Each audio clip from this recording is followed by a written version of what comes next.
Study with अभी पे आपका बहुत बहुत स्वागत है। तो आज से हम लोग स्टार्ट करने वाले हैं आरआरबी के लिए, रेलवे के लिए।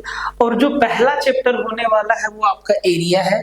एरिया में सबसे पहले हम लोग आज के लेक्चर में क्या पढ़ेंगे, आपको क्या इस लेक्चर से कितना फायदा होगा, आज के क्लास से आपको क्या बेनिफिट होगा, उसकी चर्चा करते हैं 2 सेकेंड में। जितना भी तरीका का फिगर होता है, square, rectangle, circle, triangle, quadrilaterals, हर एक फिगर के बारे में जानेंगे, हर एक फिगर का फॉर्मूला जानेंगे। उसके बाद एनटीपीसी किस किस तरीके का, रेलवे एनटीपीसी नहीं, रेलवे सीबीटी 1 और सीबीटी 2 में किस किस तरीके का सवाल आता है टाइप वाइज। पहले स्क्वायर से देखेंगे, फिर रेक्टेंगल से देखेंगे, फिर सर्कल से, फिर ट्रायंगल से, फिर क्वाड्रिलेटरल से, फिर मिक्स वाला देखेंगे। इस तरीके का आपका लेक्चर आगे चल के होने वाला है, ठीक है। तो देखो, मकसद एक ही है कि कमजोर से कमजोर बच्चा जो सपना देख रहा है कि हमको रेलवे में जाना है, वो जो है मैथ में अपना मैक्सिमम स्कोर कर सकता है। ये बात आपको ध्यान देना है, ठीक है। हम आज तक भी ना टोपी का पढ़ा है, आज टोपी लगाए, बहुत मतलब हर तरफ से लाइट है, दाएं बाएं ऊपर नीचे, फिर भी लाइट कम है। मतलब ऐसा लगता है कि 2-4 साल में आंख का रोशनी घट जाएगा, ठीक है। तो माथा गर्म हो जाता है, वैसे माथा में बाल मेरा है नहीं, ठीक है, इसलिए टोपी लगाए। तो भाई देखो, जिस तरीके का सवाल पूछा जाता है उनको तो देखेंगे ही। देखने से पहले मेरे भाई एक एक फिगर के बारे में समझेंगे कि किस किस तरीके का फॉर्मूला होता है और क्या क्या पूछा जाता है, ठीक है। फिगर का समझ अगर एरिया में आपको है, वॉल्यूम में आपको है, ज्योमेट्री में फिगर का समझ है, तो आप आसानी से ये जो बड़ा बड़ा चैप्टर है ना, जो आप लोगों को मुश्किल लगता होगा, अब बहुत बेहतरीन तरीका से एकदम आसान भाषा में बना सकते हैं, ठीक है। उस अप्रोच का भी बात करेंगे हम लोग, जिसको आजकल लोग ट्रिक बोलते हैं। और आए दिन यूट्यूब पे युद्ध चलते रहता है कि हम इस सवाल को ऐसे बता सकते हैं, हम इस सवाल को ऐसे बता सकते हैं। कोई किसी का तरीका काम नहीं आएगा, काम आएगा तो आपका खुद का अपना तरीका जो आप डेवलप कीजिएगा कि एग्जामिनेशन हॉल में आप जो है 30 सवाल मैथ का और 30 सवाल रीजनिंग का कितना जल्दी बना सकते हैं, ये आपके ऊपर है। आप इस बात को समझिए। और बहुतों ने समझाने का प्रयास किया, कुछ हद तक सफल भी हुए हैं, बट अभी तक जो है अभी भी बहुत लोग जो है ट्रिक के पीछे भाग रहे हैं। कोई दिक्कत नहीं, अपना अपना जिंदगी है, अपनी अपनी समझदारी है। बट स्पेशली हम झारखंड के बच्चों से अपील करना चाहेंगे, जिनको हम लोगों ने अभी तक झारखंड के लिए तैयार किया है बहुत सारे एग्जाम्स के लिए, तो भाई आप लोग में से बहुत लोग एनटीपीसी का फॉर्म भरे हैं और आगे भी भरेंगे, क्योंकि अभी डेट है। तो भाई एक बार इस बैच का लेक्चर देख लो, पूरा का पूरा एरिया आपका यूट्यूब पे आने वाला है। उसके बाद हम लोग प्रैक्टिस सेट भी लाएंगे, ठीक है। तो आप एज ए डेमो इसको कंसीडर कर सकते हो कि भाई क्या क्या कंटेंट रहने वाला है, किस तरीका से हम आपको पढ़ाएंगे, क्या आपको समझ में आ रहा है कि नहीं आ रहा है, क्या कुछ कमी है। इस तरीका का जो भी बात होगा आप जो है कमेंट बॉक्स में जरूर लिखिएगा। कमेंट बॉक्स में आप जरूर लिखिएगा। नंबर भी है आपके पास, टेलीग्राम का लिंक भी आपका दिया हुआ है, आप उस पर जाइएगा, व्हाट्सएप का लिंक दिया हुआ है उस पर जाइएगा, अपना फीडबैक जरूर दीजिएगा, ठीक है। चलिए देखिए, मैथ्स में मेंसुरेशन 2D आज हम लोग एरिया स्टार्ट करने वाले हैं। क्या क्या आपको बताएंगे 2018 से 2022 तक जो भी आरआरबी ने एग्जाम लिए हैं सबका सवाल रहेगा। साथ ही साथ एसएससी में जो भी सवाल आया है जो इनसे हटके है वो भी आपको बताया जाएगा। अभी लेटेस्ट जो भी एसएससी का एग्जाम हुआ है सारा का सारा सवाल आपका इंक्लूड रहेगा, ठीक है। तो लेक्चर को एकदम ध्यान से देखना है और समझना है। अब तो बहुत कुछ बदल दिए हैं मेरे भाई, इसमें बहुत मेहनत लगा है, इसमें बहुत परेशानी भी है, ठीक है। इसको लाने में बहुत समस्या भी हुआ है मेरे साथ, कोई दिक्कत नहीं, झेल लेंगे साथ में। देखो भाई, तो चलो शुरू करते हैं। देखो सबसे पहला फिगर, ये आपको दिख रहा है स्क्वायर और ये आपको दिख रहा है रेक्टेंगल। तो भाई मेरे स्क्वायर को हिंदी में कहते हैं वर्ग, यहाँ हिंदी भी लिख देते हैं, ये आपका वर्ग है। और रेक्टेंगल को हिंदी में कहते हैं आयत, ठीक है, ये आपका आयत लिख देते हैं। इस बोर्ड पे थोड़ा मेरा हैंडराइटिंग खराब है, सुधर जाएगा कुछ दिन में, आदत होगा तो। अब देखो वर्ग, जैसे ही आपके सामने आए स्क्वायर वर्ग, तो आपके दिमाग में ये चलना चाहिए, देखो हम ये बेसिक बता रहे हैं और आपको ध्यान से समझना चाहिए, ठीक है। जैसे ही वर्ग बोले, स्क्वायर बोले, तो ऐसा फिगर आपके सामने आना चाहिए जिसका चारों तरफ हिस्से की लंबाई बराबर होगी, मतलब चारों भुजा बराबर होगा। तो जो वर्ग होता है ना, उसका चारों भुजा बराबर होता है। अब जब चारों भुजा बराबर होता है और ये चार भुजाओं से घिरा हुआ है, तो भाई इसमें जो चार कोण है, जो चार एंगल आपको दिख रहा है, ये एंगल, ये एंगल, ये एंगल, ये एंगल, चारों का चारों एंगल आपस में बराबर है, कहें तो 90-90 डिग्री का है। अब देखो बहुत सारा चीज आपको ज्योमेट्री में पहले से मालूम होगा कि भाई त्रिभुज के तीनों कोनों का योग 180 डिग्री होता है। तो भाई ये जो वर्ग है, आयत है, जो 3 साइड से घिरा है वो त्रिभुज है, जो चार साइड से घिरा है वो चतुर्भुज है, जो 5 साइड से घिरा है वो पंचभुज है, जो 6 साइड से घिरा है वो षटभुज है। बोलते हैं ना, ट्रेंगल है, क्वाड्रिलेटरल है, पेंटागन है, ऑक्टागन है, हेक्सागन है, ये सब। तो भाई जो जितना तरफ से घिरा है उसी के नाम पे हम लोग कहते हैं। ये 4 तरफ से है तो ये भी एक चतुर्भुज है, ठीक है। चतुर्भुज में कैसा है, तो ये स्क्वायर है और इसका चारों भुजा बराबर है। तो अगर इसको हम नाम दे दें, समझना मेरे भाई, इसको हम अगर नाम दे दें, चलो इसको नाम दे देते हैं, कौन सा कलर ले ले, आपके हिसाब से कलर लेते हैं ग्रीन, ठीक है। चलो नाम दे दें, ये मेरा ए है, ये मेरा बी है, ये मेरा सी है और ये मेरा डी है। तो चारों भुजा बराबर होगा, मतलब ए बी बराबर बी सी बराबर सी डी बराबर डी, चारों भुजा बराबर। 4 कोण है तो भाई इसमें 2 डायगोनल होगा, 2 विकर्ण होगा, तो विकर्ण को रेड से मिलाते हैं, ठीक है। एकदम ध्यान से समझना मेरे भाई, AC और DB, AC और DB। तो इसका जो दोनों का दोनों डायगोनल है वो क्या होगा सर, वो आपस में क्या होगा, बराबर होगा, वो आपस में क्या होगा, बराबर होगा। इसमें एक जादू आपको दिखाएं, इसको अगर हम सेलेक्ट कर दी, ओहो सॉरी, इसमें नहीं होगा, ठीक है। तो इसका दोनों का दोनों जो आपका डायगोनल है वो क्या है सर, वो क्या होगा सर, बराबर होगा। थोड़ा घसक गया ना, इसको ठीक कर लेते हैं हम, ठीक है। अब ठीक है, ठीक है।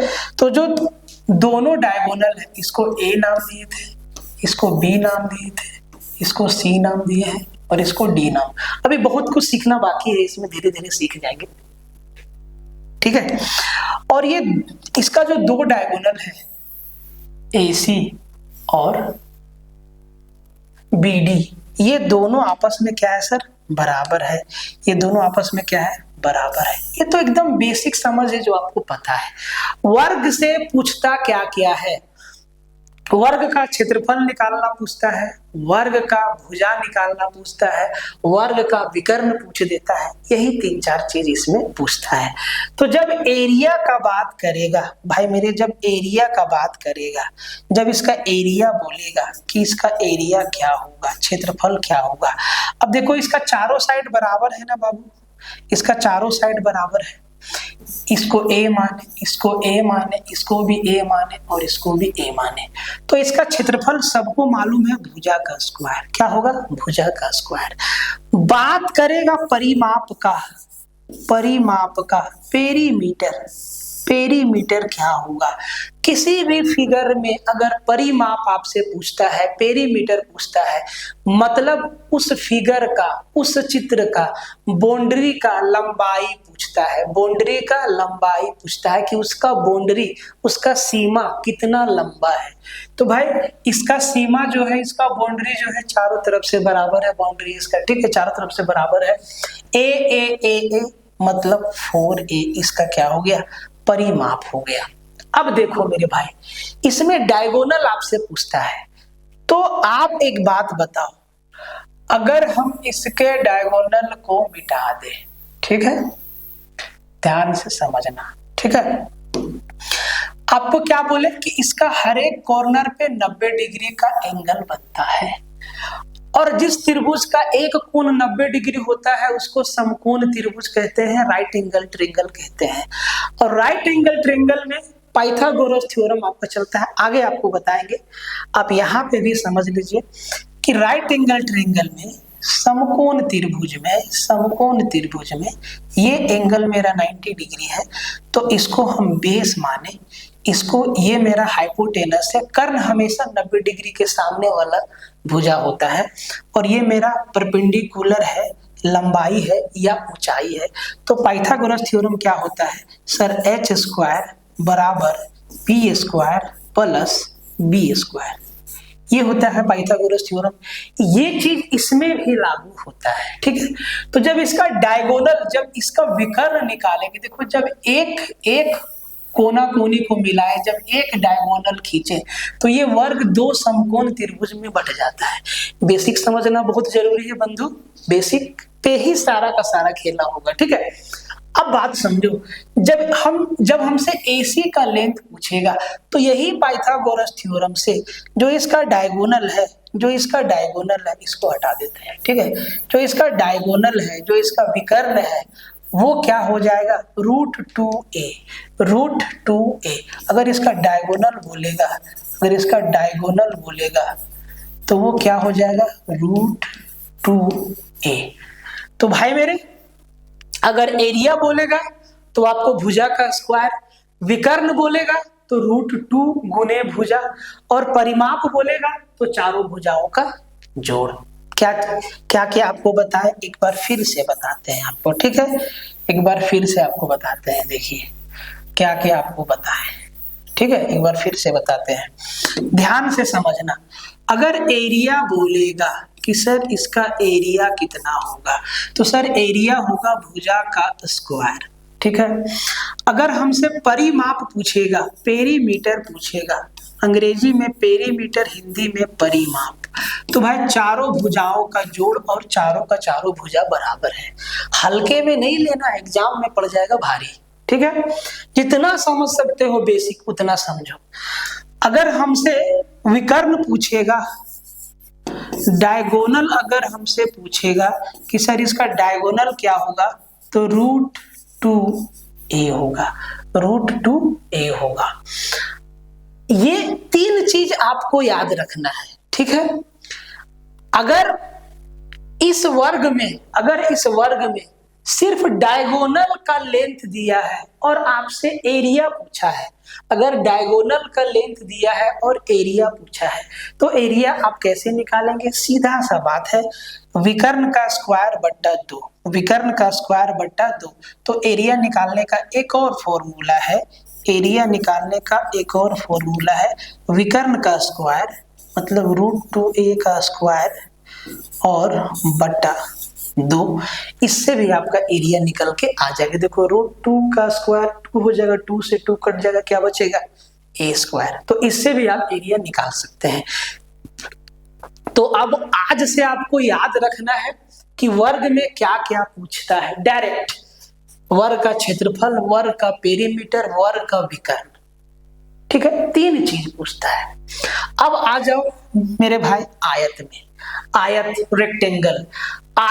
रेक्टेंगल जैसे ही आपके सामने आता है, तो आयत एक ऐसा 4 साइडेड क्लोज्ड फिगर है। देखो सारा का सारा क्लोज फिगर है, बंद है, ठीक है। तो इसका लंबाई और चौड़ाई अलग अलग होता है, इसका आमने सामने का भुजा बराबर भी होता है, ठीक है, लंबाई के बराबर और चौड़ाई के बराबर। तो मेरे भाई अगर हम, ये मेरा लंबाई है और ये मेरा चौड़ाई है, तो ये भी लंबाई हुआ और ये भी मेरा क्या हुआ, चौड़ाई हुआ। तो इसका जो एरिया, देखो ये सब चीज सीधा सीधा याद रखो, ठीक है। इसका जो लंबाई एरिया होता है वो लंबाई गुना चौड़ाई होता है, बच्चा को मालूम है, ठीक है। इसका परिमाप पूछ देगा, इसका पेरीमीटर पूछ देगा। आगे ना आपको बहुत मजा आने वाला है। पेरीमीटर पूछ देगा, परिमाप पूछ देगा, तो आपके दिमाग में क्या आएगा कि बाउंड्री का जोड़। तो भाई L प्लस L 2L और B प्लस B 2B, तो इसका बाउंड्री का लेंथ क्या हो गया सर 2L प्लस 2B, और यहां से जब 2 कॉमन लेंगे तो L प्लस B आपका क्या हो जाएगा सर, बाउंड्री का लेंथ हो जाएगा। इसमें भी आपका डायगोनल का लेंथ पूछेगा, विकर्ण का लंबाई। ये जो डायगोनल हम खींचे, ये जो डायगोनल हम खींचे विकर्ण, इसमें भी 2 विकर्ण और दोनों का दोनों विकर्ण क्या होगा, बराबर होगा। ठीक है, तो भाई अगर डायगोनल का लेंथ हमसे पूछेगा तो भाई इसमें भी चारों एंगल 90 डिग्री का बनता है, यहाँ भी 90 डिग्री का और यहाँ भी 90 डिग्री का बनेगा। ठीक है, तो इसका भी डायगोनल में पाइथागोरस थ्योरम लगेगा। तो पाइथागोरस थ्योरम से डायगोनल बराबर डायगोनल विकर्ण बराबर root under L square plus B square. ये 3 चीज इसमें भी याद रखना है, क्षेत्रफल निकालना, परिमाप निकालना और विकर्ण निकालना। ये बात आपको समझ में आया? तो वर्ग और आयत से 3 बातें आपको याद रखना है, बेसिक बात। और भी बहुत सारा चीज आपको सवाल के साथ बताएंगे जिससे आपका समझ बढ़ेगा। ठीक है, आगे बढ़ते हैं। अब देखो यहाँ पे ये स्क्वायर है और ये रोम्बस है। तो स्क्वायर के बारे में आपको बता दिए। अब आप कहेंगे सर स्क्वायर और रोम्बस को साथ में क्यों लाए? इसके पीछे भी लॉजिक है, रीजन है, बात को समझो। ये स्क्वायर है, स्क्वायर का क्या, चारों भुजा बराबर। बोले सर चारों भुजा बराबर, बोले सर चारों भुजा बराबर, बोले सर चारों भुजा बराबर। रोम्बस का भी चारों भुजा बराबर, रोम्बस का भी चारों भुजा बराबर होता है। ठीक है, तो आप कहेंगे सर स्क्वायर और रोम्बस में, रोम्बस का हिंदी समचतुर्भुज, सम चतुर्भुज। राइटिंग इस पे मेरा धीरे धीरे सुधर जाएगा। ठीक है, अभी नया नया है तो थोड़ा सा ठीक से नहीं दिखेगा। ठीक है, तो जो समचतुर्भुज होता है ना भाई, उसका तो चारों भुजा बराबर होता है लेकिन चारों कोण बराबर नहीं होता है। देखो स्क्वायर में क्या होता है, चारों भुजा बराबर, साथ ही साथ दोनों का दोनों विकर्ण, दोनों का दोनों विकर्ण, दोनों का दोनों डायगोनल आपस में बराबर होता है।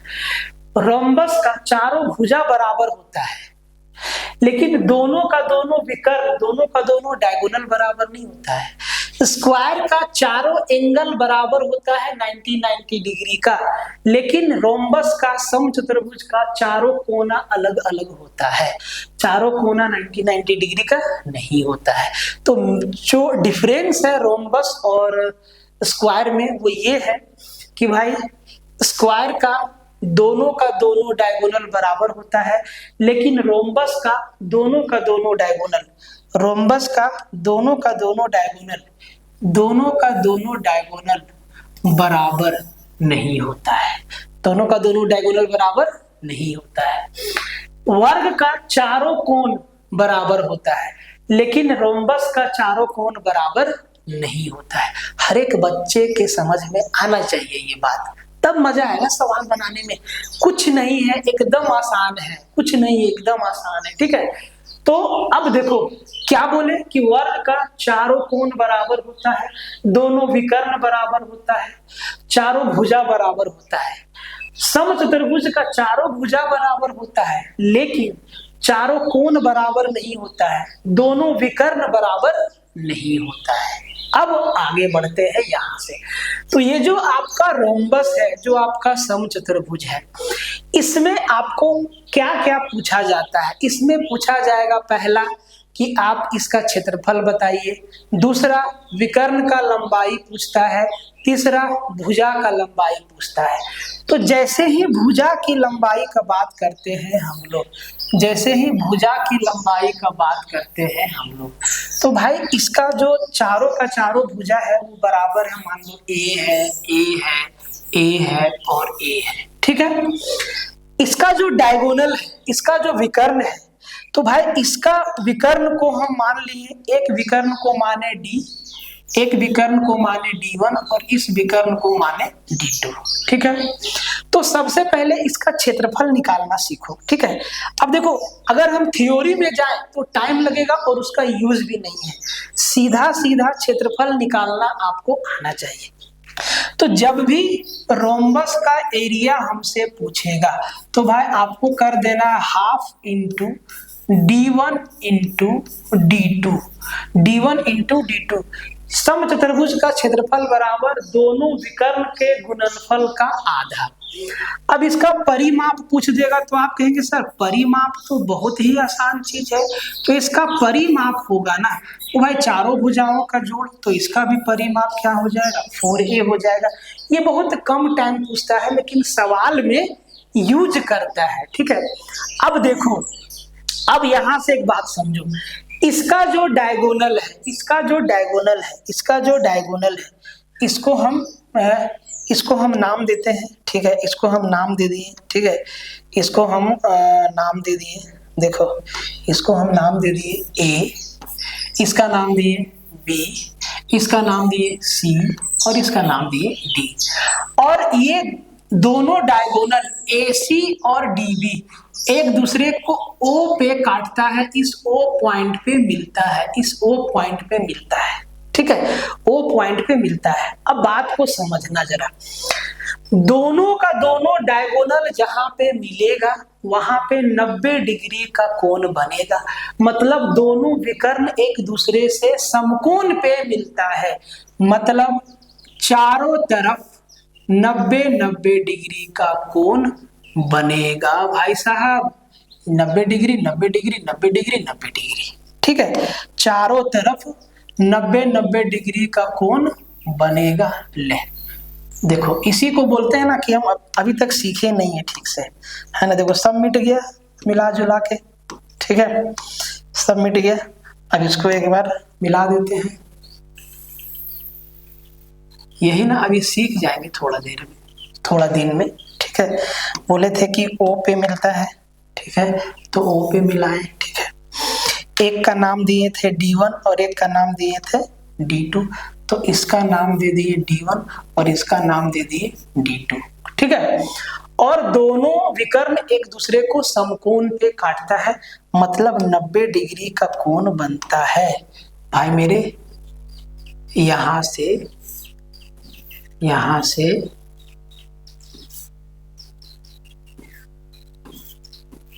90 डिग्री का कोण बनता है, मतलब जब दोनों विकर्ण एक दूसरे से मिलेगा तो 4 समकोण बनेगा, 4 समकोण बनेगा। और जब 90 डिग्री, जब ये समकोण है, ये समकोण है, आपको अब 4 समकोण त्रिभुज दिख रहा होगा, तो यहाँ भी पाइथागोरस थ्योरम लगेगा और लगाएंगे हम लोग। ठीक है, अब देखो जो 90 डिग्री का जो सामने वाला साइड है, ये साइड है, जो 90 डिग्री के जो सामने वाला साइड है, ये साइड, ये हमारा हाइपोटेनस बन जाएगा।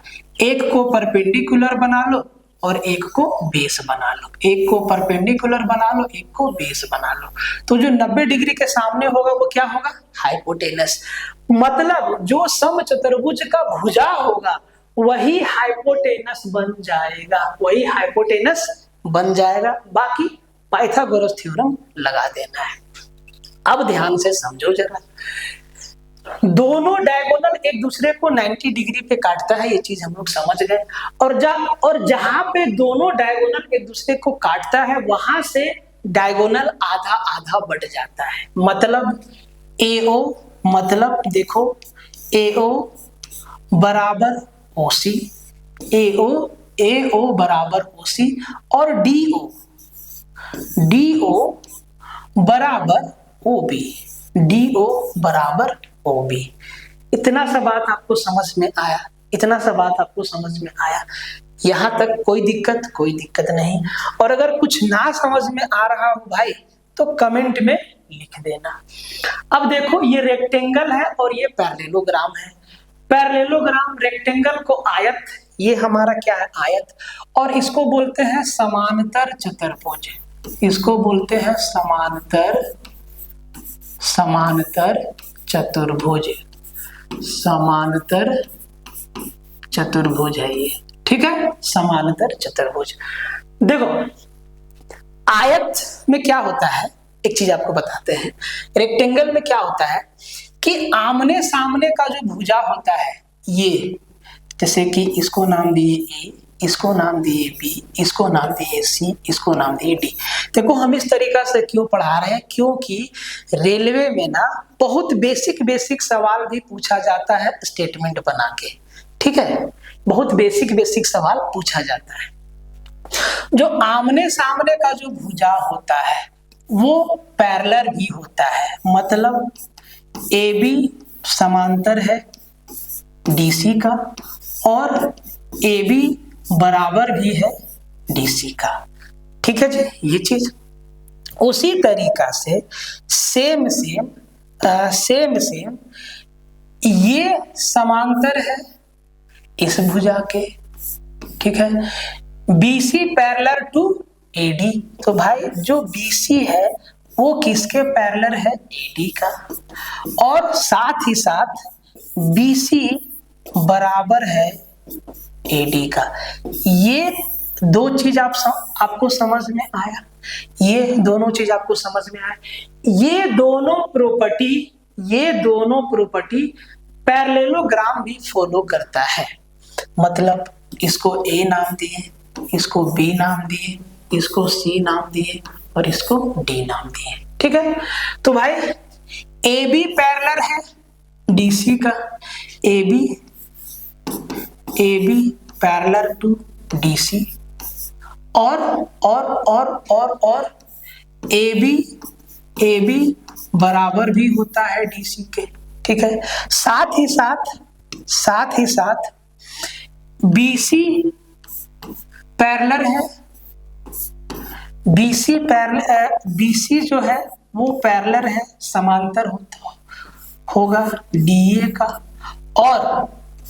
और बीसी बराबर डीए भी होगा, ठीक है। आप कहेंगे सर तो अंतर क्या है, भाई समझो तो सही अंतर क्या है, समझो तो सही। ये जो रेक्टेंगल है ना, इसका चारों एंगल 90 डिग्री का है, ठीक है। इसका चारों एंगल 90 डिग्री का है, इसका चारों एंगल 90 डिग्री का नहीं होगा, इसका दोनों डायगोनल बराबर होगा, इसका दोनों डायगोनल बराबर नहीं होगा। बात आपको समझ में आया, ठीक है। अब बात करते हैं कि इसमें एरिया पूछता है, ठीक है, एरिया पूछता है। तो भाई जब एरिया पूछता है तो आप एरिया कैसे निकालोगे, तो इसका एरिया जो निकलता है वो होता है बेस इंटू हाइट, आधार गुना ऊंचाई। अगर हम AB को बेस माने और यहां से यहां कितना ऊंचा है, मान लो ये मेरा हाइट है, एक मिनट इसको थोड़ा साफ कर लेते हैं, ठीक है, इसको थोड़ा साफ कर लेते हैं,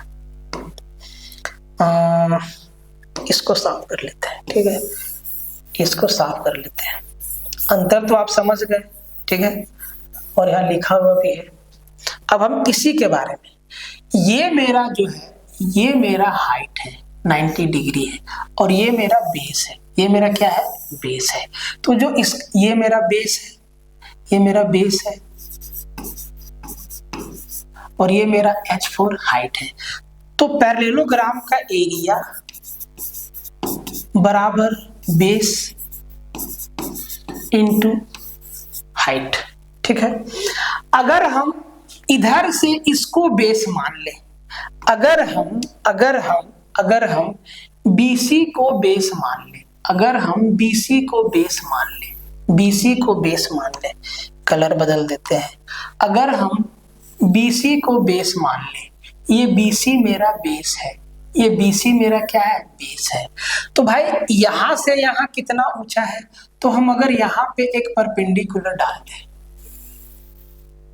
ये हाइट, इसको हम नाम दिए H1, ठीक है, ये मेरा H1 है और ये H2 है, तो ये H1 है, ठीक है। तो अगर इधर से हमें बेस मालूम है और हाइट मालूम है, तब भी एरिया बराबर बेस इंटू हाइट, और हाइट मेरा क्या है, H2 है। अब आपको ध्यान ये देना है कि एक बार बेस मेरा ए बी है, अब इस बेस को मिटाते हैं, ठीक है, अब इस बेस को मिटाते हैं, देखो इस बेस को मिटाते हैं, ध्यान से समझना, ठीक है।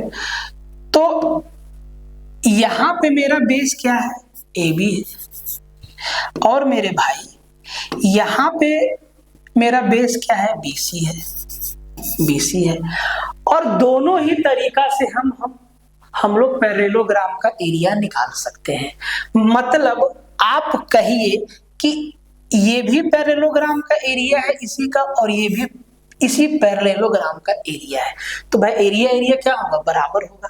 मतलब इसको हम लोग लिख सकते हैं भाई ए बी गुना H1 बराबर BC गुना H2। अब देखो यहाँ पे 4 वेरिएबल आ गया। एग्जाम में करेगा क्या कि कोई 3 दे देगा और चौथा पूछ देगा। 2 हाइट है, एक इधर से और एक इधर से, और एक बार बेस माने इसको और एक बार बेस माने इसको। आप चाहे तो इसको भी बेस मान सकते हैं, ये दोनों बराबर होगा, और इसको बेस माने तो ये दोनों बराबर होगा। हाइट मतलब इन दोनों के बीच कितना दूरी है, हाइट मतलब इन दोनों के बीच कितना दूरी है। तो इसको आपको याद रखना है, क्योंकि ये यूज होगा, ये चीज यूज होगा और इसको याद रखना है आपको, ठीक है। पैरेललोग्राम में ये आपका हो गया। आगे बढ़ते हैं 5 में देखो ट्रेपेजियम, इसको समलंब चतुर्भुज बोलते हैं। समलंब हिंदी में क्या बोलते हैं, समलंब चतुर्भुज, ठीक है। ट्रेपेजियम पे नाम दे देते हैं, चलो यहाँ पे नाम दे दें, ठीक है, यहाँ पे हम नाम दे दें आपका, ठीक है। इसको A लिखे, इसको B लिखे, इसको C लिखे, इसको D लिखे, ठीक है। ABCD हमारा एक ट्रेपेजियम है। ट्रेपेजियम में क्या होता है कि 2 साइड पैरेलल होता है, 2 भुजा समान, 2 आमने सामने का भुजा समांतर होता है और 2 भुजा समांतर नहीं होता है। इस फिगर में आप देखिए कि AB पैरेलल है DC का, और ये दोनों साइड BC और DA समांतर नहीं है, ठीक है। अब देखो जरा ध्यान से देखो, इन दोनों भुजाओं के बीच का दूरी ही मेरा हाइट होगा, तो चलो इसको हम हाइट माने, ये मेरा H है, यहां भी ये भी मेरा H है, यही तो मेरा हाइट है, ठीक है। ये दोनों हाइट क्या है, बराबर। आप कहीं से भी खींचेंगे हाइट बराबर होगा, ठीक है। तो ये समझने के लिए है, ठीक है भाई। अब देखो इसका एरिया पूछता है, तो इसका जो एरिया होता है ना, इसका जो एरिया होता है वो होता है half into sum of parallel side, समांतर भुजाओं का जोड़, AB प्लस DC या CD गुना ऊंचाई। इससे हम लोग क्या निकाल लेंगे, एरिया निकाल लेंगे, ठीक है। अब यहाँ पे 2-3 बात आप समझो, 2-3 बात आप समझो।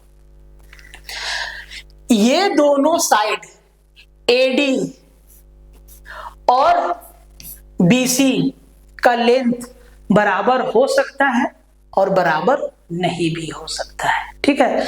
बराबर हो सकता है और बराबर नहीं भी हो सकता है, ये बात आपको ध्यान देना है, क्वेश्चन के हिसाब से आपको चलना है। जैसे ही हम यहाँ पे हाइट खींचे, जैसे ही हम यहाँ पे हाइट खींचे, जैसे ही हम यहाँ पे हाइट खींचे, क्या बात है, एक बार ग्रीन लिखा रहा है, एक बार, अच्छा कोई दिक्कत नहीं। जैसे ही यहाँ पे हाइट खींचे, यहाँ ग्रीन लिखा रहा है, यहाँ पे रेड लिखा रहा है, देखो ये भी जादू है, कैसे पता नहीं, ठीक है। जैसे ही हम हाइट खींचे तो यहाँ पे आपको 2 राइट एंगल ट्रायंगल दिखेगा, 2 राइट एंगल ट्रायंगल दिखेगा। यहाँ पे राइट एंगल ट्रायंगल का प्रॉपर्टी अप्लाई होगा, जरूरत होगा तो उसको लगाएंगे। बात आपको समझ में आया? इतना आपको ट्रेपेजियम में याद रखना है, और भी छोटा छोटा चीज होगा तो आपको सवाल के साथ बताएंगे, ठीक है। आगे बढ़ते हैं। अब आते हैं ट्रायंगल पे। तो भाई एक राइट एंगल ट्रायंगल है और एक इक्विलैटरल ट्रायंगल है, लिखा हुआ भी है यहाँ पे, ठीक है। डिजिटल जमाना है, टाइम बचाने के लिए ये चीज करना पड़ेगा, लेकिन आपको एक एक चीज लिखना होगा, एक एक चीज से आपको गुजरना होगा। ध्यान से समझना, जो राइट एंगल ट्रायंगल है, जो राइट एंगल ट्रायंगल है, जो आपका समकोण त्रिभुज है, इसको ध्यान से समझना। समकोण त्रिभुज का एक कोण 90 डिग्री का होता है, ये एंगल हमारा 90 डिग्री का है, ये कोण हमारा 90 डिग्री का है, ये एंगल हमारा 90 डिग्री का है, ठीक है। यहाँ पे 90 डिग्री का एंगल बन रहा है, ये चीज आपको समझना होगा, ठीक है। 90 डिग्री का कोण बन रहा है। 90 डिग्री के जो सामने वाला होता है उसको हाइपोटेनस बोलते हैं, इसको H से डिनोट करते हैं, हिंदी में इसको कर्ण बोलते हैं, ठीक है। इसका यूज आपका ज्योमेट्री में भी है, इसका यूज पूरा ट्रिगोनोमेट्री में है, हाइट एंड डिस्टेंस में तो इसी से सवाल बनेगा और बताएंगे आपको कि कैसे बनेगा रेशियो से सवाल वहां पे, ठीक है। इसको कर्ण बोले। हाइपोटेनस कभी भी चेंज नहीं होता है, हाइपोटेनस हमेशा 90 डिग्री के सामने होता है, हाइपोटेनस कभी भी चेंज नहीं होता है, हाइपोटेनस हमेशा 90 डिग्री के सामने होता है, ये बात आपको ध्यान देना है। बाकी जो दो भुजा है, किसी एक को आप आधार मान लो और दूसरे को आप लंब मान लो, परपेंडिकुलर मान लो, ठीक है। ये दोनों चेंज होगा, आधार और लंब चेंज होगा, परपेंडिकुलर और बेस चेंज होगा, हाइपोटेनस फिक्स रहता है, ठीक है। तो इसको हम बेस माने, ये मेरा बेस है, ठीक है, ये मेरा बेस है, इसको हम बी से डिनोट किए, और ये मेरा परपेंडिकुलर है, इसको हम पी से डिनोट किए। तो अगर किसी भी ट्रायंगल का आधार और ऊंचाई दिया है, क्या बोले, किसी भी ट्रायंगल का अगर आधार और ऊंचाई दिया है, किसी भी ट्रायंगल का अगर आधार और ऊंचाई दिया है, तो आप उसका एरिया निकाल सकते हैं। एरिया बराबर half into base into height, और हाइट को हम लोग परपेंडिकुलर से डिनोट किए। एच लिखते हैं तो कंफ्यूज हो जाते हैं, हाइपोटेनस वाला तो नहीं है, ठीक है। तो ये परपेंडिकुलर मतलब हाइट, कितना ऊंचा है ये, ठीक है। किसी भी ट्रायंगल का एरिया आप निकाल सकते हैं। अगर इसका पेरीमीटर हमसे पूछता है, पेरीमीटर हमसे पूछता है, तो पेरीमीटर P4 पेरीमीटर, तीनों को जोड़ दीजिए, P plus B plus H, P plus B plus H perimeter हो गया। और क्या बोले कि जो हाइपोटेनस का स्क्वायर होता है वो बराबर होता है बेस का स्क्वायर प्लस परपेंडिकुलर का स्क्वायर। और इसको, इस स्टेटमेंट को बहुत सारा 3 ग्रुप का नंबर सेटिस्फाई करता है, जिसको हम लोग ट्रिपलेट कहते हैं, और ट्रिपलेट भी आपको याद रखना है, बताएंगे आपको, ठीक है। तो ये आपका था right angle triangle, basic knowledge आपको दे रहे हैं, ठीक है। बाकी सवाल के साथ आपका पूरा ब्रेन को एकदम क्लीन कर देंगे, एक एक चीज जगह पे बिठा देंगे, ठीक है। अब आओ जी इक्विलैटरल ट्रायंगल। तो बंधु जो इक्विलैटरल ट्रायंगल होता है, समबाहु त्रिभुज जो होता है, उसका तीनों भुजा बराबर होता है, तीनों भुजा बराबर होता है। अगर हम इसका नाम दे दें कि भाई ये मेरा ए है, ये मेरा बी है और ये मेरा सी है, तो इसका तीनों भुजा बराबर है।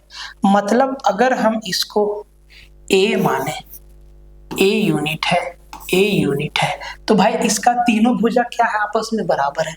जब तीनों भुजा बराबर है तो तीनों कोण भी बराबर होगा। ज्योमेट्री में हालांकि आपको डिटेल से बताएंगे, ठीक है। तीनों भुजा बराबर है तो तीनों कोण भी बराबर होगा।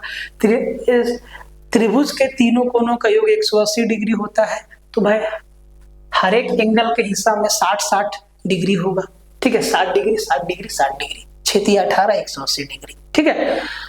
इसका एरिया पूछता है, तो देखो एरिया का फॉर्मूला यहाँ पे लिखा हुआ है, ठीक है। इसको, ये क्लियर विजिबल नहीं होगा तो इसको हम मिटा देते हैं, ठीक है, इधर लिख देते हैं, ठीक है। एरिया बराबर √3/4 इंटू भुजा का स्क्वायर। और ये मेरा अगर ऊंचाई निकालना है, देखो ये मेरा क्या है, ऊंचाई है, ऊंचाई है। शीर्ष से सामने वाले भुजा पे लंब डालो, ये मेरा क्या है, ऊंचाई है, h है। जब आपसे हाइट निकालना हो, जब आपसे हाइट पूछ ले तो आपको याद रखना है h बराबर √3/2 इंटू ए, h बराबर √3/2 इंटू ए। आपसे जब परिमाप पूछ देगा, पेरीमीटर पूछ देगा, तो वह ए तीनों साइड बाउंड्री का लेंथ 3a क्या हो गया, आपका पेरीमीटर हो गया। इतना चीज आपको याद रखना है, और पूछा है, पूछेगा, ठीक है। और भी बहुत सारा बात है जो आपको बताएंगे, ठीक है। इसके अंदर सर्कल होगा, इसके बाहर सर्कल होगा, उस सबको अलग से बताएंगे, सवाल के साथ में तुरंत समझ में आ जाएगा, ठीक है। आ जाइए आइसोसेलेस ट्रायंगल और स्केलिन ट्रायंगल। आइसोसेलेस ट्रायंगल समद्विबाहु त्रिभुज, इधर लिख देते हैं समद्विबाहु, और ट्रायंगल मतलब त्रिभुज। समद्विबाहु त्रिभुज ऐसा त्रिभुज जिसका कोई दो भुजा बराबर हो, कोई दो भुजा बराबर हो, समद्विबाहु त्रिभुज है। अब आप जरा ध्यान से समझना, इस ट्रायंगल में हम नाम दिए, ये ए है, ये बी है, ये आपका क्या है, सी है, ठीक है। इसको हम लिखे, ये ए है, ए यूनिट है, और ये दोनों भुजा का लंबाई आपस में क्या है, बराबर है। और ये जो है इसको बी यूनिट लिखें, ठीक है, बी यूनिट लिखें। तो इसका जो एरिया होता है वो एरिया बराबर b/4 into √4a² minus b²। इसको ना याद रखिएगा, इसको याद रखिएगा एरिया निकालने का, ठीक है। अगर इसी ट्रायंगल में कोई भी एक साइड का लेंथ दे दे और उससे आपका ट्रायंगल का ऊंचाई बता दे, तो हम यहां भी लगा सकते हैं half into base into height, यहां भी लगा सकते हैं half into base into height. लेकिन अगर तीनों भुजा का लंबाई दे दिया है तो भाई हम ऊंचाई भी निकाल सकते हैं, वहां से भी ऊंचाई निकाल सकते हैं, लेकिन पाइथागोरस थ्योरम लगाना होगा, टाइम जाएगा। उससे बढ़िया इसी में बिठा के तुरंत आप उत्तर ले आइएगा, ठीक है। कहाँ कब लगाना है, क्या लगाना है, ये भी जानना होगा आपको, ठीक है। तो ये आपका एरिया का फॉर्मूला है b/4 into √4a² minus b², ये आपका एरिया का फॉर्मूला है। अब देखो इसमें भी आपका परिमाप पूछ देगा, पेरीमीटर, तो भाई जोड़ दो, a 2a प्लस b, ये आपका क्या हो गया, पेरीमीटर हो गया। जब ट्रायंगल का कोई एंगल देता है ना, तो उधर से भी हम लोग एरिया निकाल सकते हैं साइन रूल से, ठीक है, उसको भी बताएंगे। अभी फिगर का जानकारी ले रहे हैं, एक बार देने दीजिए आपको जानकारी, ठीक है। अब ये मेरा स्केलिन ट्रायंगल है भाई, विषम बाहु त्रिभुज। विषम मतलब इसका तीनों भुजा कोई भी बराबर नहीं है, सब अलग अलग है, तीनों भुजा अलग अलग है। इसको नाम दिए ए, इसको नाम दिए बी, इसको नाम दिए सी। ना तो ए बी बराबर है BC का, ना ही BC बराबर है AC का। तीनों भुजा का लंबाई क्या है, अलग अलग है, ठीक है। चलो जी, तो तीनों भुजा का अलग अलग लेंथ दे देते हैं, तो इसको A माने, C के सामने छोटा c और B के सामने B। आप X Y Z भी मान सकते हैं, कोई दिक्कत नहीं है, ठीक है। जब इसका क्षेत्रफल पूछता है ना, तो यहाँ पे हेरोन्स फॉर्मूला लगता है, ठीक है। और हेरोन्स फॉर्मूला होता क्या है समझ लो। सबसे पहले अगर इसका पेरीमीटर पूछे, पेरीमीटर, तो भाई बोलेंगे sir A plus B plus C, ठीक है। अगर हम इस पेरीमीटर का आधा पूछे, अर्ध परिमाप सेमी पेरीमीटर, जिसको हम S से डिनोट करते हैं, जिसको हम S से डिनोट करते हैं, तो भाई S बराबर A plus B plus C और इनका आधा, यही ना हो गया सेमी पेरीमीटर। अब देखो इसका एरिया कैसे निकलेगा, तो बंधु एरिया बराबर यहीं पे लिख देते हैं नीचे, ठीक है, यहीं पे लिख देते हैं नीचे लिख देते हैं एरिया बराबर रूट अंडर, याद रखिएगा, root under S into S minus A into S minus B into S minus C, यही आपका क्या है, हेरोन्स फॉर्मूला है। तो ये चीज आपको जो है याद रखना होगा। अगर स्केलेन ट्रायंगल में भी कोई एक साइड दे दे, मान लीजिए कि हमें ए बी का लेंथ दे दिया, ए बी का लेंथ बता दिया और सी से इसका हाइट बता दिया, अगर इसका हाइट बता दिया तो इसमें भी हम half into base into height लगा के उत्तर ला सकते हैं। लेकिन अगर तीनों भुजा बता दिया तब हमें यहीं से गुजरना होगा, यहीं से गुजरना होगा, ठीक है। तो ये बेसिक जानकारी रखना बहुत जरूरी है। आगे बढ़ते हैं, आगे बढ़ो जी। ये आपके सामने वृत्त और अर्धवृत्त दिख रहा है, सर्कल से सवाल पूछता है। 2-3 बात आपको याद रखना है और झंझट हटा देना है, ठीक है। सर्कल एक सेंटर से खींचा जाता है, सेंटर से चारों तरफ बराबर दूरी पे एक रेखा खींचिए, वो गोल हो जाएगा और वो क्या है सर, सर्कल है। तो सेंटर से परिधि, इसको ये जो चारों साइड रेखा है ये इसका परिधि है, परिमाप है। ये क्या है, इसका परिधि है, परिमाप है, ठीक है, परिधि है, परिमाप है। ये जो लंबाई है पूरा एक चक्कर गोल, यही इसका परिधि है, परिमाप है, ठीक है। रेडियस त्रिज्या को आर से डिनोट करते हैं, त्रिज्या को आर से डिनोट करते हैं। तो इसमें क्या पूछता है सर, इसमें एरिया पूछता है, एरिया बराबर पाई आर स्क्वायर, बच्चा को मालूम है, याद रखना है, ठीक है। इसका पेरीमीटर पूछेगा, परिमाप पूछेगा, तो 2 पाई आर, 2 पाई आर। क्वेश्चन में पाई का वैल्यू, क्वेश्चन में पाई का वैल्यू या तो 22/7 देगा या तो 3.14 समथिंग देगा, ठीक है। 22/7 पाई का एग्जैक्ट वैल्यू नहीं होता है, ये अप्रोक्सीमेट वैल्यू है। पाई का वैल्यू रिपीट नहीं होता है, 3.14456 एकदम ये रिपीट कभी नहीं होता है, अनंत तक जाएगा, रिपीट कहीं नहीं होगा, ठीक है। तो ये आपको 2 चीज बेसिकली समझना है। अब यहीं से आपको दिमाग लगाना है बंधु, यहीं से आपको दिमाग लगाना है, यहीं से आपको दिमाग लगाना है कि सर्कल का जो एक चक्कर है इसका दूरी 2 पाई आर है, 2 पाई आर है, समझना, बहुत अच्छा बात आपको समझा रहे हैं।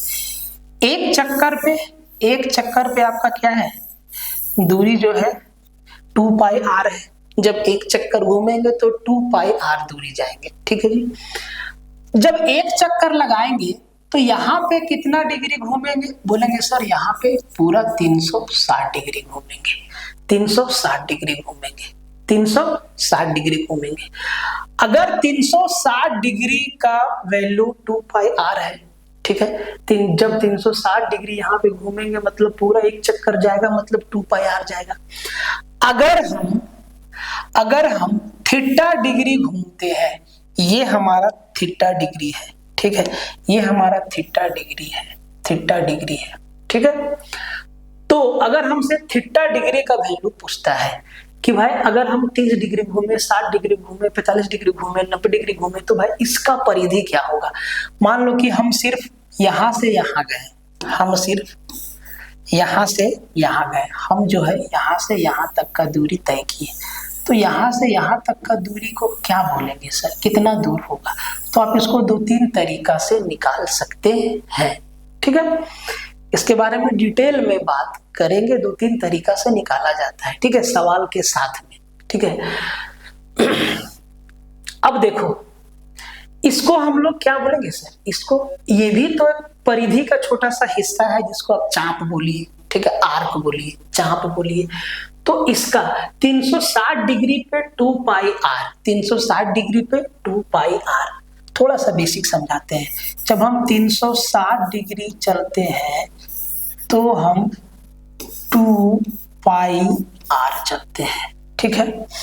अगर हम 1 डिग्री घूमे तो आप कहेंगे सर हम चलेंगे 2 पाई आर बटा 360 डिग्री।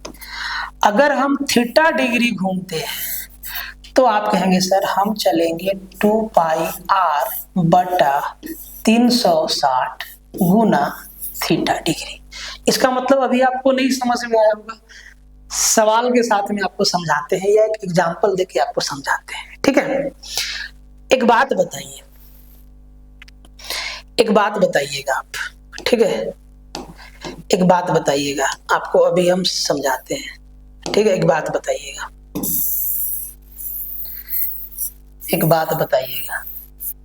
ठीक है, वो बात ये है, किधर गया सर, थोड़ा शेप में जाते हैं और एक सर्कल यहां से लेते हैं। ठीक है, एक सर्कल यहां से लेते हैं, एक सर्कल यहां से लेते हैं। ठीक है, एक सर्कल यहां से लेते हैं। ठीक है भाई, एक सर्कल यहां से लेते हैं और इसमें रेड कलर फिल कर देते हैं। ठीक है, और इसके बाउंड्री को हम ग्रीन कर देते हैं। चलो ठीक है, ये देखो ये हमारा सर्कल है। ठीक है, तो ये इसका सेंटर मान लेते हैं, यहाँ पे ब्लैक लेते हैं। ठीक है, ये इसका सेंटर है यहाँ पे। ठीक है, पूरा एंगल यहाँ पे, पूरा एंगल 360 डिग्री है। अगर हम यहां से मान लो, अगर हम यहां से 30 डिग्री काट दें, 30 डिग्री काट दें, 30 डिग्री काट दें, तो सर ये वाला एरिया मेरा बाहर निकल जाएगा। या हम सिर्फ यहां से यहां तक घूमे, हम यहां से यहां तक घूमे, तो अगर हम 360 डिग्री चलेंगे तो पूरा एक चक्कर घूमेंगे। बोले सर सही बात है। हम सिर्फ 30 डिग्री घूमेंगे तो बोले सर यहां से यहां तक घूमेंगे। ठीक है, तो हम जब 30/360 डिग्री घूमते हैं तो भाई 0 से 0, 3 से 12 बार में, मतलब हम ये 1/12 जो आया, मतलब हम पूरे परिधि का 1/12वां भाग ही तो घूम रहे हैं, पूरे परिधि का 1/12वां भाग का ही तो बात कर रहे हैं। ठीक है, समझाएंगे इसको सवाल के साथ में डिटेल से। ठीक है, समझाएंगे इसको सवाल के साथ में, इसको डिटेल से हम समझाएंगे। ठीक है भाई, इसको इरेज कर देते हैं। सवाल के साथ में आपको हम डिटेल से समझाएंगे। ठीक है, अब आइए थोड़ा अर्धवृत्त पे। तो भाई वृत्त का आधा होता है अर्धवृत्त, इसमें भी ये आपका सेंटर है, तो ये भी ब्लैक है, इसको रेड कर देते हैं। यही तो मजा है इस बोर्ड में। ये आपका क्या है, सेंटर है। ये मेरा क्या है, रेडियस है। ये मेरा क्या है, रेडियस है। ये मेरा क्या है, रेडियस है। ठीक है, ये भी रेडियस है और ये भी रेडियस है। ठीक है, अच्छा एक चीज आपको बताना भूल गए, सॉरी मिस्टेक हो गया। वो ये है कि केंद्र से दोनों तरफ का जब दूरी नापते हैं, केंद्र से दोनों तरफ, यहां से यहां का दूरी केंद्र से होते हुए, इसको व्यास बोलते हैं, डायमीटर बोलते हैं। क्या बोलते हैं इसको, व्यास बोलते हैं, डायमीटर बोलते हैं। और जो डायमीटर होता है वो आपको दिख रहा है रेडियस का डबल होता है, त्रिज्या का 2 गुना होता है। ठीक है, तो जब अर्धवृत्त का हमसे क्षेत्रफल पूछेगा तो वह पूरा वृत्त का आधा, अगर इसका एरिया हमसे पूछा तो आप कहेंगे सर πr² 2 हो जाएगा। ठीक है, जब अर्धवृत्त का हमसे परिमाप पूछेगा, परिधि पूछेगा, पेरीमीटर, तो भाई मेरे इसका पेरीमीटर क्या हो जाएगा, बोलेंगे सर वृत्त को काट दे रहे हैं, मतलब 2πr का आधा, प्लस में जब वृत्त को काट देते हैं ना, जब काट देते हैं तो एक नया लेंथ क्रिएट होता है जब काटेंगे। ये जो है ना, ये जो आपका परिधि है वो यहां से लेके यहां तक का दूरी है, यहां से लेके यहां तक का दूरी है। जब इसको काटे तो एक नया दूरी बना, यहां से यहां और यहां से यहां। तो भाई इसमें 2r को जोड़ना होगा, 2r को क्या जोड़ना होगा, नहीं दिख रहा है, 2r को जोड़ना होगा, 2r को जोड़ना होगा। ठीक है, तो 2r को जोड़ना होगा। तो ये 2 से 2 आपका कट गया भाई, कितना हो गया पाई r प्लस में 2r, इसका क्या हो गया परिधि हो गया। अब आगे बढ़ते हैं, यहीं से थोड़ा सा आगे बढ़ते हैं, ठीक है, और इधर हम कुछ मिटाते हैं, ठीक है, इधर हम कुछ मिटाते हैं, ठीक है। अब हमसे पूछता है त्रिज्या खंड का क्षेत्रफल और वृत्त खंड का क्षेत्रफल। तो भाई त्रिज्या खंड क्या होता है और वृत्त खंड क्या होता है, इसको समझ लो। अगर हम सर्कल को किसी भी तरीका से, मान लो कि यहां से यहां काट दिए, इस हिस्सा को काट के बाहर निकाल दिए, इस हिस्सा को हम काट के बाहर निकाल दिए, ठीक है, इस हिस्सा को हम काट के जो है, इस हिस्सा को हम काट के बाहर निकाल दिए, इधर ये वाला हिस्सा को हम काट के बाहर निकाल दिए। तो ये जो मेरा है, यही मेरा क्या है वृत्तखंड है। वृत्तखंड दो होता है, छोटा वाला बड़ा, मेजर और माइनर। तो जो छोटा है वो माइनर है और जो बड़ा है वो मेजर है, ठीक है। तो वृत्तखंड ये मेरा हो गया, ये मेरा क्या हो गया वृत्तखंड भाई, ये छोटा वाला और ये वाला क्या हो गया सर बड़ा वाला हो गया। बोले सर ठीक है, ये हो गया वृत्तखंड। अब देखो त्रिज्या खंड क्या होता है, त्रिज्या खंड क्या होता है, त्रिज्या खंड जब सेंटर से कट लगाएंगे, जब सेंटर से कट लगाएंगे, ये मेरा सेंटर है, ठीक है, त्रिज्या के सहारे जब खंड करेंगे, जब रेडियस के सहारे काटेंगे, केक काटते हो आप लोग, केक काटते हो ना भाई, ये वाला हिस्सा काट के निकाल देंगे, ये वाला हिस्सा को हम काट के निकाल देंगे, ठीक है। तो इसका भी जब इसको काट के निकाल देंगे तो ये मेरा छोटा वाला है, तो ये हो गया माइनर, और ये मेरा बड़ा वाला हिस्सा बचा तो ये हो गया मेजर, ठीक है। तो दो वृत्तखंड होता है, बड़ा और छोटा। वृत्तखंड का क्षेत्रफल निकालने का जो फॉर्मूला है वही आपके काम में आएगा, ठीक है। ये एंगल मेरा थीटा है, तो जो इसका एरिया होता है, कुछ नहीं करना है भाई, 360 डिग्री पे एरिया कितना होगा, बोले सर पाई आर स्क्वायर। जब पूरा सर्कल का एरिया पूछे बोले सर पाई आर स्क्वायर, लेकिन अगर हम कुछ डिग्री काट के निकाल दें तो भाई इसका एरिया हो जाएगा थीटा बटा 360, मतलब 360 डिग्री में से इतना डिग्री काट के निकाल रहे हैं, किसका पाई आर स्क्वायर का। यही मेरा क्या हो गया वृत्त त्रिज्या खंड का क्षेत्रफल। वृत्तखंड के बारे में भी बताएंगे आपको, ठीक है। तो भाई साहब ये था आपका सारा का सारा फॉर्मूला, ठीक है। देख लीजिए एक बार, देख लीजिए, यहां से देखिए, यहां से देखिए, ठीक है, एक बार देख लीजिए ध्यान से, यहां से देखिए। तो आपको स्क्वायर और रेक्टेंगल के बारे में बताएं, फिर स्क्वायर और रोम्बस के बारे में बताएं, फिर रेक्टेंगल और पैरेललोग्राम के बारे में बताएं, फिर ट्रेपेजियम के बारे में बताएं आपको, फिर राइट एंगल और इक्विलेटरल ट्रायंगल के बारे में बताएं, फिर आइसोसेलेस ट्रायंगल और स्केलिन ट्रायंगल के बारे में बताएं, फिर सर्कल और सेमी सर्कल के बारे में बताएं। अब सवाल पे आते हैं, तो देखिए किस किस तरीके का सवाल एनटीपीसी पूछता है, एक एक सवाल को ध्यान से देखिए और समझिए। तो सबसे पहले स्क्वायर से किस किस तरीके का सवाल पूछता है, बोलेगा सर पहला सवाल देखो, डेट 16/6/2022 शिफ्ट 2 में पूछा है, बोला है कि the length of the diagonal of a square is 18 centimetre, find the perimeter in centimetre of the square. एक वर्ग के विकर्ण की लंबाई 18 सेंटीमीटर है। भाई डायगोनल का लेंथ कितना है 18 सेंटीमीटर दे दिया है, 18 सेंटीमीटर। तो इसका परिमाप पेरीमीटर पूछा है, पेरीमीटर पूछा है। यहां से शेप ले सकते हैं, जरा देखिए ध्यान से भाई मेरे, शेप ले सकते हैं यहां से,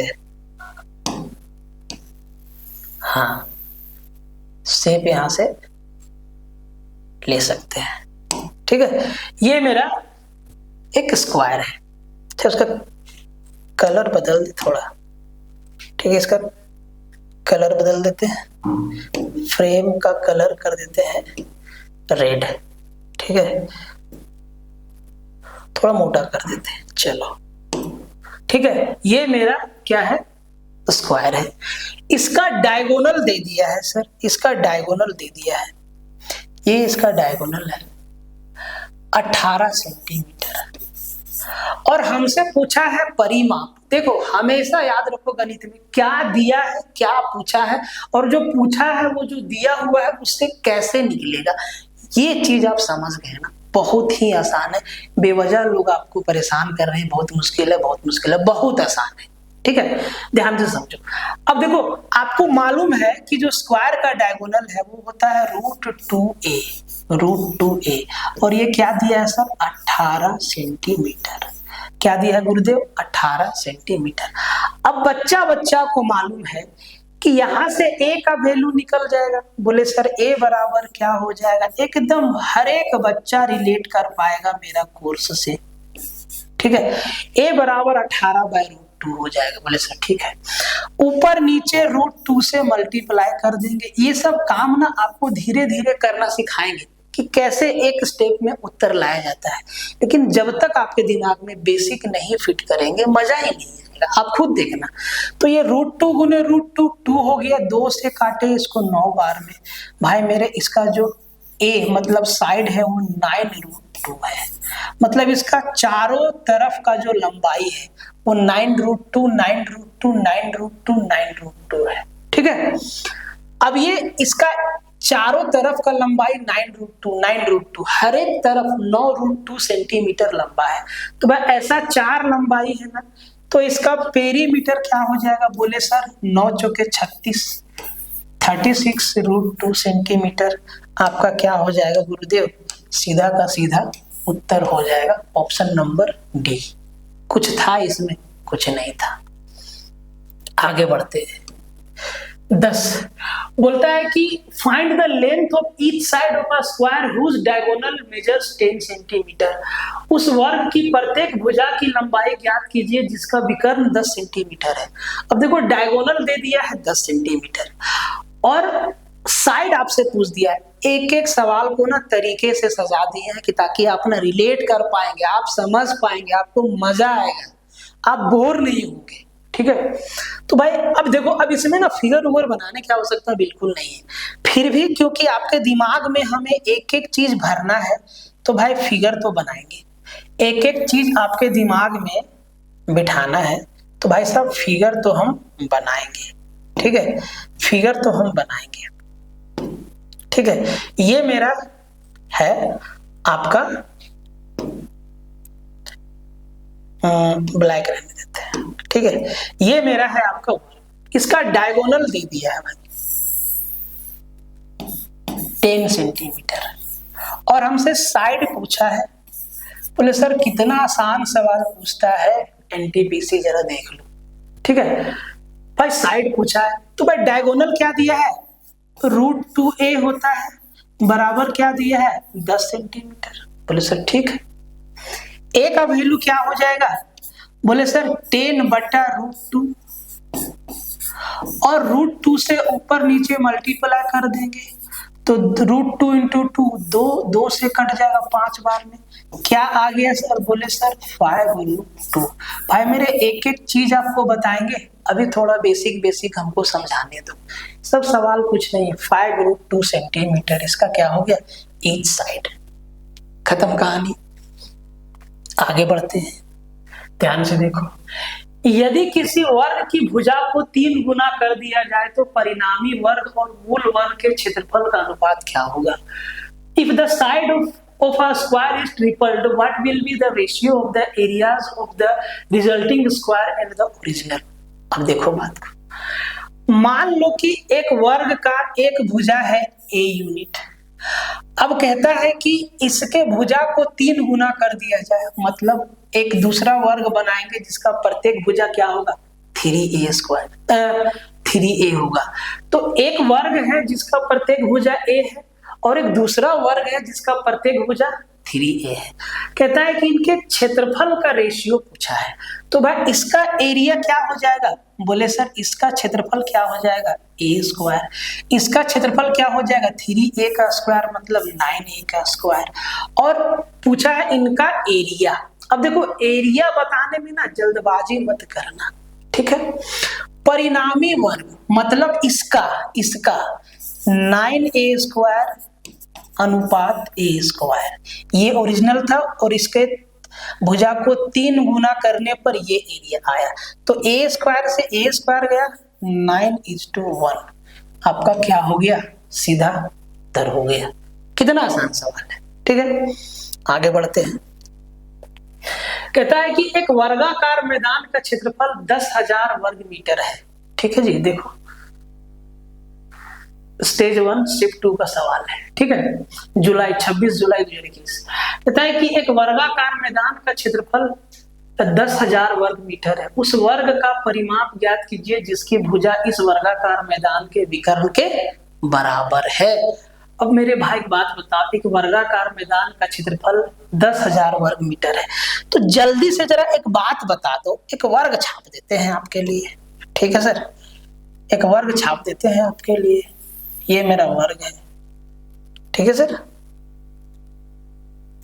ये मेरा क्या है? वर्ग है, ठीक है। थोड़ा इसको कलर दे देते हैं, मोटा वाला ब्लैक दे दिए, ठीक है। ये मेरा वर्ग है, इसका क्षेत्रफल दिया है 10,000 वर्ग, 10,000 मीटर स्क्वायर। क्षेत्रफल कैसे निकाला होगा? भुजा गुनी भुजा, भुजा का वर्ग, मतलब 10,000 मीटर स्क्वायर है।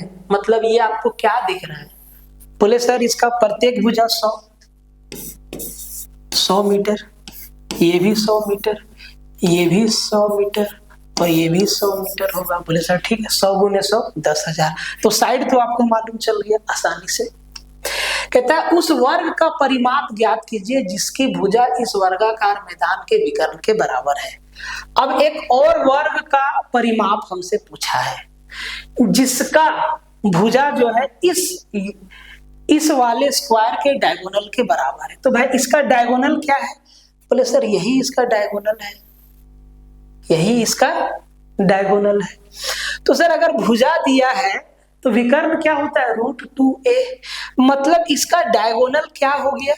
बोले सर √2a मतलब 100√2 मीटर। इस वर्ग का विकर्ण क्या हो गया? 100√2 मीटर। इस सब सवाल ना भरभली करने वाला है, लेकिन आपके दिमाग में कंसेप्ट को बिठाना है, इसीलिए ये काम जरूरी है, ठीक है। इसका आ गया डायगोनल।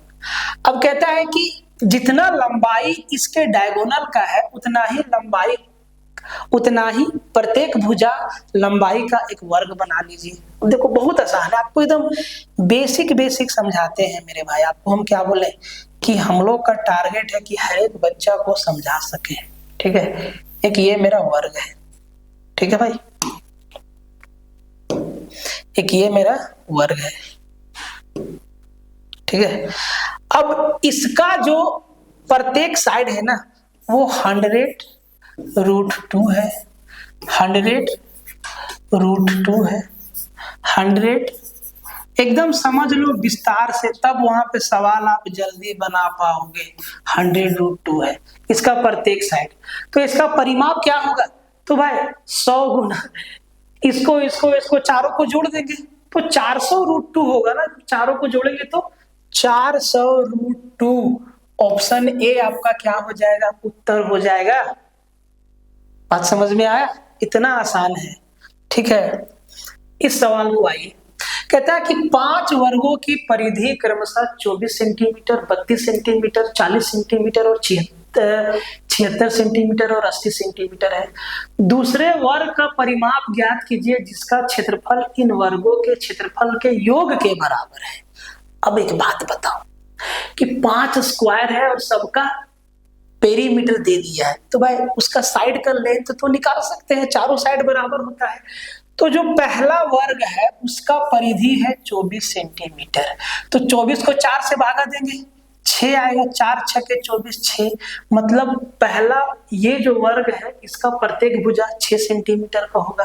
32 को 4 से भागा लगाएंगे, इसका प्रत्येक भुजा 8 सेंटीमीटर होगा। 40 को 4 से भागा लगाएंगे, इसका प्रत्येक भुजा 10 सेंटीमीटर होगा। 76 को 4 से भागा लगाएंगे 19 बार में, इसका प्रत्येक भुजा 19 सेंटीमीटर होगा। और 80 को 4 से भागा लगाएंगे तो 20, इसका प्रत्येक भुजा 20 सेंटीमीटर होगा। बोले सर ठीक है। 6, 8, 10, 19, 20 ये पांचों वर्ग का भुजा है। ठीक है, कहता है कि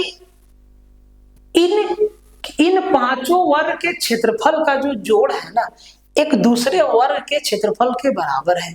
तो भाई इसका एरिया कितना? बोले सर भुजा का स्क्वायर 36, इसका बोले सर 64, इसका बोले सर 100, इसका बोले सर 361, इसका बोले सर 400। ये पांचों वर्ग का क्षेत्रफल। क्षेत्रफल मतलब बोले सर भुजा का स्क्वायर, 6 का स्क्वायर, 8 का स्क्वायर, 10 का स्क्वायर, 19 का स्क्वायर और 20 का स्क्वायर हो गया। अब जी इन सबको जोड़ दो ध्यान से। देखो जोड़ने का तरीका आपके पास होना चाहिए। 64, 36, 100 और 100 200, 200 और 400 600, 600 और 300 900, 961। जब सबको जोड़े गुरुदेव, जब पांचों वर्ग के क्षेत्रफल को जोड़े तो कितना आया? 961 सेंटीमीटर स्क्वायर। तो बोले सर सही बात है, पांचों वर्ग का क्षेत्रफल 961 सेंटीमीटर स्क्वायर। अब 961 सेंटीमीटर स्क्वायर एरिया का एक बड़ा सा वर्ग है, एक बड़ा सा स्क्वायर है।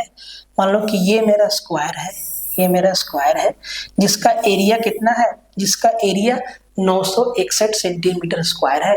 तो इस वर्ग का परिमाप पूछा है ना हमसे। देखो तो परिमाप पूछा है ना, ध्यान से देखो। पूछा क्या है? परिमाप। पूछा क्या है? Find the perimeter of the other square. Perimeter, इसका पेरीमीटर। तो पेरीमीटर तभी बता पाएंगे जब भुजा का लंबाई मालूम होगा। और भुजा का लंबाई कैसे मालूम होगा? अगर क्षेत्रफल दिया है तो भाई क्षेत्रफल क्या होता है? भुजा गुने भुजा। अब आप देख लो कि 961 एक परफेक्ट स्क्वायर है। परफेक्ट स्क्वायर है किसका? किसका परफेक्ट स्क्वायर है 961? बोले सर 29 का। सॉरी 31 का। 31 का मतलब इसका प्रत्येक भुजा कितना होगा? 31 सेंटीमीटर, 31 सेंटीमीटर, 31 सेंटीमीटर, 31 सेंटीमीटर। अब जिसको यहाँ पे समझ में नहीं आया वो ऐसे समझे कि अगर इसका प्रत्येक साइड ए है तो भाई क्षेत्रफल क्या होता है? ए स्क्वायर। और ए स्क्वायर बराबर कितना दिया है? 961। तो भाई ए बराबर क्या हो जाए? बोले सर रूट अंडर 961 मतलब 31 सेंटीमीटर। जिनको नहीं समझ में आया बेसिक वो यहां से देख ले। ठीक है, अब इसका परिमाप तो 31 चौके 124 सेंटीमीटर। 31 चौके 124 सेंटीमीटर क्या है? इसका परिमाप है। सवाल का लेवल देखते जाइए, एकदम आसान है, एकदम आसान है। ठीक है, एकदम आसान है। ठीक है, इस सवाल को देखिए। कहता है कि एक वर्ग का क्षेत्रफल 289 सेंटीमीटर स्क्वायर है, इसके विकर्ण की लंबाई क्या है? बोलो सर 17√2 सेंटीमीटर। सीधा उत्तर। कैसे सर? ध्यान से समझो। एक वर्ग का क्षेत्रफल, तो भाई वर्ग का क्षेत्रफल क्या होता है? भुजा का स्क्वायर है। बराबर क्या दिया है? 289। और 289 मतलब क्या है? 17 गुने 17। तो ए मेरा क्या हो गया? बोले सर 17 सेंटीमीटर। और हमसे डायगोनल पूछा है, क्या होता है? √2a। तो √2 गुना 17, 17√2 सेंटीमीटर स्क्वायर। इसका क्या हो गया? सीधा उत्तर। देखते हैं, आपको आंसर करना है। आइए इस सवाल पे। अच्छा, इस सवाल पे ना आप थोड़ा दिमाग लगाइए। कहता है कि मनीष ने एक वर्गाकार क्षेत्र की बाड़ लगाने के लिए 48 खंबे लगाए। यदि दो खंभों के बीच की दूरी 5 मीटर है तो इस प्रकार बने वर्ग का क्षेत्रफल ज्ञात कीजिए। ठीक है, अब देखो ये ना आपका होमवर्क है, होमवर्क है आपका। ठीक है, इस सवाल को आप बनाइएगा। ठीक है, ये आपका होमवर्क है, समझा देते हैं आपको। ठीक है, मनीष करता क्या है ना भाई, ऐसे एक शेप से आपको बताते हैं, ठीक है। मनीष भाई करते क्या है कि वो एक वर्ग बनाए ऐसे, ठीक है। इसका टेक्नोलॉजी को हम धीरे धीरे सीख जाएंगे एकदम तरीके से, ठीक है, टेंशन नहीं लेना है। एक वर्ग बनाए ऐसे और इस पे ना 48 खंभा लगाया है। कितना खंभा लगाया? 48 पोल, 5 मीटर और 2 पोल के बीच का डिस्टेंस, जैसे कि एक खंभा यहाँ लगाया है, एक खंभा यहाँ लगाया, तो इनके बीच का जो डिस्टेंस वो कितना है? 5 मीटर। अब इस पे ना एक यहाँ लगाएगा, एक 5 मीटर पे यहाँ लगाएगा, एक 5 मीटर पे यहाँ लगाएगा, एक 5 मीटर पे यहाँ लगाएगा, एक 5 मीटर पे यहाँ लगाएगा, एक 5 मीटर पे यहाँ लगाएगा, ऐसे ऐसे ऐसे करके ये 48 खंभा लगाता है, ठीक है। तो भाई 48 खंभा लगाता है, तो भाई मेरे इसके बीच का दूरी क्या होगा? 48 खंभा लगाएगा तो भाई 4 साइड है, 4 साइड है भाई, 4 साइड है, तो जितना खंभा यहाँ लगाएगा उतना ही खंभा यहाँ लगाएगा, उतना ही खंभा यहाँ लगाएगा, उतना ही खंभा यहाँ लगाएगा। मतलब 48 खंभा लगाना है तो 12 खंभा इधर से भी होगा, 12 खंभा इधर से भी होगा, 12 खंभा इधर से भी होगा और 12 खंभा इधर से भी होगा। ऐसा होगा क्या? ठीक है, ऐसा होगा कि नहीं होगा? ऐसा होगा कि नहीं होगा, क्या होगा पता नहीं, ठीक है। तो ये आपका होमवर्क है, ठीक है। थोड़ा सा आपको हिंट दिए हैं, ठीक है। अगर हम इधर से गिनेंगे तो भाई मेरे 12 खंभा, इधर से भी 12 खंभा, इधर से भी 12 खंभा, इधर से भी 12 खंभा, तो भाई ऐसे में ना इसका क्षेत्रफल क्या होगा ये आपको बताना है, ठीक है। ये आपको बताना है कि इसका क्षेत्रफल क्या होगा। तो आज के लेक्चर को यहीं तक हम लोग रखेंगे। कल हम लोग इसी सवाल को से कंटिन्यू करेंगे। आप बताइएगा कि इसका क्षेत्रफल क्या होगा, ठीक है। और पूरा का पूरा एरिया यूट्यूब पे जाएगा, आपको सपोर्ट करना है। और जितना भी सचिवालय का तैयारी कर रहे हैं और जितना भी भाई मेरे झारखंड के बच्चे देख रहे हैं, एक बार आप जुड़िए हम लोगों के साथ में, विश्वास के साथ, ठीक है। देखते हैं, बहुत कुछ करने वाले हैं आप लोग के लिए, और इतना सस्ता, इतना अफोर्डेबल हम लोग फी रखेंगे ना कि आप क्या बताएं, आप खुद देख लेना, ठीक है। तो मिलते हैं नेक्स्ट लेक्चर में, तब तक के लिए जय हिंद।